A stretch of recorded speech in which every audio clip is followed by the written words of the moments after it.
后来乡亲啊，咱台湾今仔日一困头，搁来增加10例确诊的病例。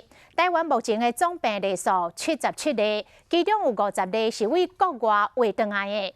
指挥中心一再来呼吁，一直来提醒，这段时间先莫出国，若是不得不一定爱出去。会记哩，到一个生分的所在甲环境，上好都爱专程挂喙罨。啊，若是坐这个无人机，嘛建议一定爱来挂喙罨。为就无人机开始到落无人机为止，拢爱挂掉咧。多参无人机顶的无人机餐，上好嘛莫食。中央流行疫情指挥中心昨公布的8例新增个案，拢是为国外旅游转来的境外移入的个案。按号60，家己走去意大利、希腊、甲德国佚佗，住伫青年旅馆内面，可能是和共房的人客为着的。按号61是奥地利甲捷克团体旅游，按号62是甲厝内人去菲律宾探亲。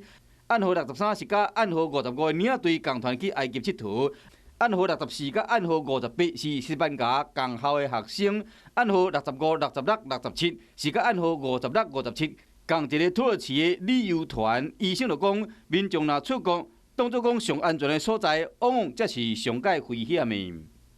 自以为最安全的团客没有戴口罩，这搞不好才是造成这一波从土耳其返国这一批。所以出国一定要记得口罩戴越多越好，尽量减少在不熟悉的环境拿下口罩的情况。所以出国要记得不一定要去餐厅吃饭，因为我觉得这个部分还是不可避免的一个严重风险。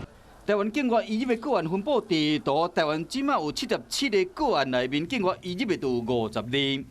为1月份疫情愈来愈严重开始，大部分是为中国转来台湾为着的。虽然2月份开始新增加日本境外移入，到即马3月有23例集中伫欧洲地区、埃及，也有土耳其。指挥中心一再提醒，若无必要，莫出国。专家讲，依照即摆检疫量，无都将每一个为国外入境人拢采检1摆。咱乡亲一定要确实申报，居家检疫14天的过程中，嘛拢要挂喙罨，照到避免防疫的漏洞。